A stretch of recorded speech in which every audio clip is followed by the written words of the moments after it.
मेरा नाम है मोहित और आपका स्वागत हमारे यूट्यूब चैनल हिस्ट्री चैंपियन में। तो जैसा कि आप जानते हो, आपका जो पेपर होने वाला है आधुनिक राजस्थान का इतिहास, किसका, मॉडर्न हिस्ट्री ऑफ राजस्थान का जो पेपर होने वाला है उससे संबंधित जितने महत्वपूर्ण प्रश्न होने वाले हैं सारे के सारे मैं आपको करवाने वाला हूं। उसका जो अगला प्रश्न होने वाला है, राजस्थान में कर्षक आंदोलन के कारण व स्वरूपों का वर्णन कीजिए। क्या करना है, राजस्थान में जो किसान आंदोलन हुआ करता था, कौन सा आंदोलन हुआ करता था, जो किसान आंदोलन हुआ करता था, उसके पीछे क्या कारण रहे और क्या स्वरूप रहे। भाई वो आंदोलन हुआ तो क्यों हुआ, उसके पीछे क्या कारण हुआ करते थे, क्या उनका स्वरूप है, उसके बारे में अपन विस्तार से पढ़ने वाले हैं। आपको क्या करना है, वीडियो को पूरा देखना भाई।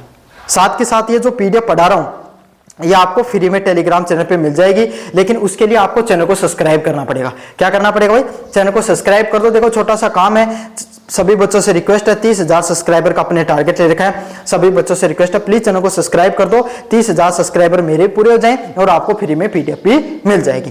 कर दो, पैसे तो लगते हैं नहीं। साथ के साथ कोने में जो व्यू प्रोडक्ट वाला ऑप्शन है इस पे क्लिक करके अगर फ्लिपकार्ट और मित्रा से कोई प्रोडक्ट खरीदोगे सबसे ज्यादा डिस्काउंट आपको देखने को मिलेगा। तो जाओ और जाकर अगर कोई प्रोडक्ट खरीदना चाहते हो तो खरीद सकते हो। चलिए शुरू करते हैं अपन इस प्रश्न को। 20वीं शताब्दी की शुरुआत में, क्या 20वीं शताब्दी की शुरुआत में राजस्थान में किसानों ने जमींदार और रियासती सरकारों ने घोर शोषण का खिलाफ जो आवाज उठाई थी उसे कर्षक आंदोलन कहा जाता है। क्या कहा जाता है, 20वीं शताब्दी के शुरुआत में राजस्थान में किसानों ने जागीरदार, सामंतों और रियासती सरकारों का घोर विद्रोह किया था। क्या हुआ, 1857 की क्रांति जब हुई तो उसके अंदर दो चीजें प्रमुख रूप से उभर कर आई।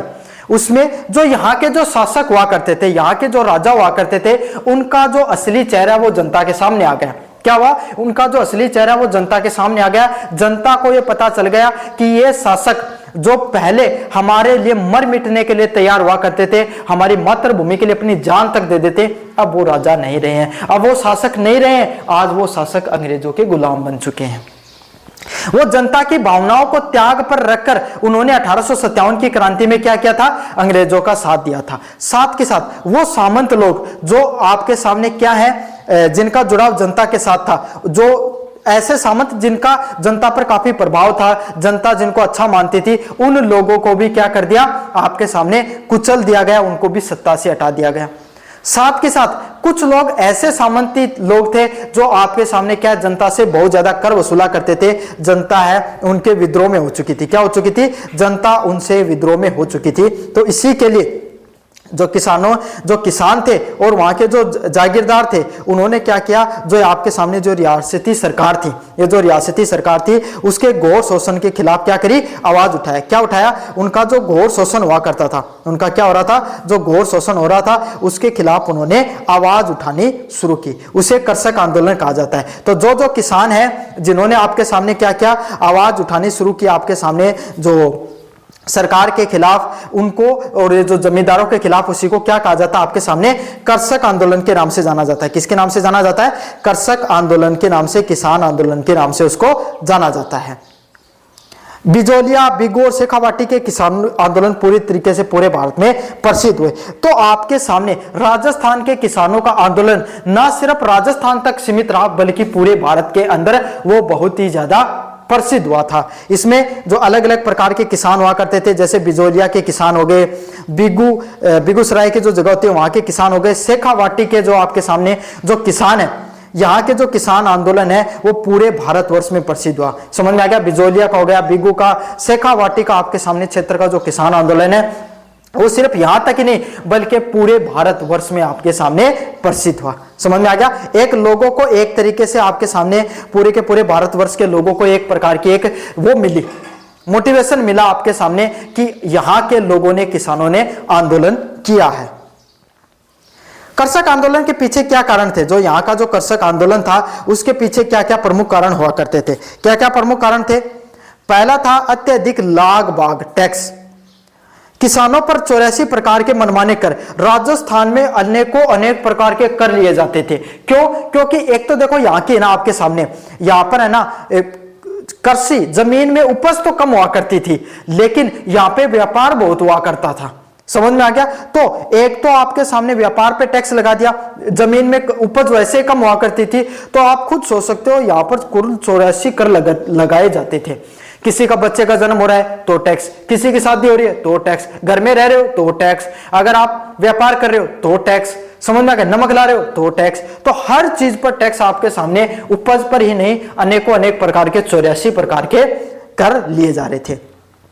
जैसे चौरी कर हुआ करता था बेटी की शादी पर, है ना, कर, तलवार बंधाई पे, अगर आपके सामने तलवार वगैरह की जो शादी में जो रस्म हुआ करती थी उनके ऊपर टैक्स। मैं हर छोटी से छोटी घटना पर भी लोगों से कर वसूला जा रहा था। तो जनता इस सब चीजों से, इन सब घटनाओं से बहुत ज्यादा परेशान हो चुकी थी। इन जो छोटे छोटे जो कर उनसे लिया जाता था उससे बहुत ज्यादा परेशान हो चुकी थी, जिससे भी अपना जीवन नरक बन चुका था। इससे उन लोगों का क्या जीवन बहुत ही ज्यादा मुश्किल में बन चुका था। इससे उनका जीवन धीरे धीरे नरक टाइप में हो चुका था। समझ में आ गया, बहुत ज्यादा परेशानी में थे भाई आपके सामने सभी के सभी लोग उस समय की। भाई इतना कर कहां से दें, इतनी तो राजस्थान में जमीन उपजाऊ नहीं है, इतना तो पैसा ही नहीं है, थोड़ा बहुत व्यापार से पैसा आया करता था, उससे आपके सामने वो भी टैक्स में वसूल किया जाता था। लाटा कुंता प्रथा, यह फसल का अनुमान लगाने और कर वसूलने का एक शोषण प्रणाली थी। एक प्रथा हुआ करती थी लाटा कुंता प्रथा, मतलब आपकी जमीन है, आपने खेती कर रखे हो और वहां पर आपके सामने उनकी वास्तविक उपज पर, जैसे भाई आपके सामने आपने अनाज निकाला और पता चला कि भाई 10 बोरी हुई है, उसके हिसाब से आप पर 2 बोरी लेकर चले गए, 1 बोरी लेकर चले गए। ऐसे नहीं, वो तो खड़ी फसल पर अनुमान लगा लेते थे कि हो रही है 5 बोरी की आपके सामने फसल और उन्होंने लिख दिया भाई 20 बोरी होंगी इसके। तो अब आपके तो 5 हुई हैं, 3 तो वो लेकर ही चले गए, तो आपके क्या बचा? समझ में आ गया। तो यही है, ये जो लाटा कुंता प्रथा हुआ करती थी, फसल का अनुमान लगाकर कर वसूलने की प्रथा थी। क्या थी? फसल पर आपके सामने अनुमान लगाकर कर वसूला जाता था कि इस आदमी की तो इतनी फसल होगी, इसके आधार पर कर वसूला जाता था। और ये शोषक प्रणाली थी। कैसी प्रणाली थी भाई? आपके सामने एक जनता को शोषण करने वाली प्रणाली थी। कैसे प्रणाली थी? एक शोषण करने वाली प्रणाली थी, जिससे पैदावार से ज्यादा कर मांग लिया जाता था। समझ में आ गया? पैदावार ही नहीं हो रही है, अगर किसी की अगर सामंत से दुश्मनी हो गई तो वो दुश्मनी लगाने के लिए यही करता था, उसके लिए ज्यादा से ज्यादा कर लिख दिया, उपज लिख दिया करता था। अब बेचारे की पैदावार 5 बोरी की हो रही है और उसने आपके सामने कर वो 6 बोरी का वसूलने के लिए आ गया, कहां से देगा? इसीलिए ये प्रथा है, उसने आपके सामने लोगों का जीवन है वो बहुत ही ज्यादा मुश्किल बना दिया था। लाटा कुंता प्रथा जैसी प्रथाओं ने। बेगार प्रथा, जमींदार किसानों और उनके परिवारों से बिना पैसे दिए मुफ्त में मजदूरी कराई जाती थी। जागीरदार क्या करते थे? जागीरदारों के पास खुद के पास खूब जमीन हुआ करती थी, है ना। तो अब वो लोग क्या करते थे भाई, उनके पास जो उनको अपनी जमीन पे काम करवाने के लिए लोगों को ब्याज में थोड़े बहुत पैसे दे देते थे, है ना, खुद की जमीन पे काम करवाने के लिए। अब इतने लोगों के पास उपज नहीं हुआ करती थी कि भाई उस कर्जे को चुका पाए, तो उनसे फ्री में काम करवा लिया जाता था, या फिर ऐसे भी लोगों पर मुफ्त में काम करवाया जाता था। उसको बेगार प्रथा के नाम से जाना जाता है। कौन सी प्रथा? बेगार प्रथा के नाम से। जागीरदार किसानों को उनको परिवार से बिना पैसे दिए मुफ्त में क्या क्या कराई जाती थी? मजदूरी कराई जाती थी। समझ में आ गया? मुफ्त में मजदूरी करवाई जाया करती थी। अगला है अस्थायी पट्टे। किसानों और उनकी जमीन पर अस्थायी पट्टे मालिकाना हक नहीं था। राजस्थान की जो जमीन थी ना, वो वहां के जो किसान जो उस पर जमीन पर फसल उगा रहा उसकी नहीं थी। समझ में आ गया? उनको मालिकाना हक नहीं था, उनके पास स्थायी पट्टा नहीं दिया गया था। सामान जब चाहे जब उन्हें जमीन से बेदखल कर दिया करते थे। समझ में आ गया? किसी की सामान से लड़ाई हो गई, उसको जमीन से बेदखल कर दिया, आज से तू नहीं जमीन को इस जमीन पर तू कृषि नहीं करेगा, कोई और करेगा, है ना। तो इस तरीके से जो लोगों के पास क्या थे, खुद की जमीन नहीं थी, अस्थायी पट्टे हुआ करते थे। उनकी जमीन जो लोग मेहनत से सींचकर सालों साल जिन्होंने मेहनत करके उस जमीन पे काम किया है, उन लोगों को एक दिन में बेदखल कर दिया जाता था। इस प्रथा से भी लोग काफी ज्यादा परेशान हो चुके थे। आंदोलन का स्वरूप अहिंसात्मक और शांतिपूर्ण। बिजोलिया किसान आंदोलन 1897 से लेकर 1941 दुनिया का सबसे लंबा 44 वर्ष चलने वाला पूर्णतः अहिंसात्मक आंदोलन था। क्या था? बिजोलिया का जो किसान आंदोलन है वो 1897 से लेकर 1941 तक दुनिया का सबसे लंबा चलने वाला आंदोलन है। मतलब पूरी दुनिया के अंदर इतना बड़ा किसान आंदोलन नहीं चला, है ना। और अहिंसात्मक आंदोलन, सबसे बड़ी बात है, अहिंसात्मक किसान आंदोलन इतना लंबा नहीं हुआ। आज उस समय की बात है, आज की नहीं, उस समय की। इसका स्वरूप सत्याग्रह जैसा था। आजकल तो होते हैं भैया आपके सामने, थोड़े दिन पहले जो इंडिया सरकार, भारत सरकार के खिलाफ किसान आंदोलन हुआ, तो वो भी खूब लंबे दिन चला था ना। तो ऐसे उस समय इतना लंबा कभी भी कोई अहिंसात्मक आंदोलन, इंपॉर्टेंट बात है, अहिंसात्मक आंदोलन कोई नहीं हुआ था और इसका स्वरूप सत्याग्रह जैसे था जो महात्मा गांधी की राह पर आपके सामने उसको किया गया था। जातीय संगठनों की भूमिका, आंदोलनों के आधार पर अक्सर जातीय पंचायत हुआ करती थी। क्या हुआ करता था, जो आंदोलन है वो कैसे बड़ा बना, क्योंकि यहाँ पर अलग अलग प्रकार की जो जातियां हैं उनका बहुत बड़ा योगदान था। क्या था, अलग अलग प्रकार की जातियों का इस प्रकार के आंदोलन में बहुत बड़ा योगदान हुआ करता था। अक्सर क्या है, जातीय पंचायत हुआ करती थी। क्या हुआ करती थी, अक्सर जो जातीय पंचायत है उनका निर्माण किया जाने लग गया। क्या किया जाने लग गया, अक्सर जो जातीय पंचायत है उनका निर्माण है वो किया जाने लग गया। जातीय पंचायतों के आधार पर जो आंदोलन है उनकी रूपरेखा पड़ी।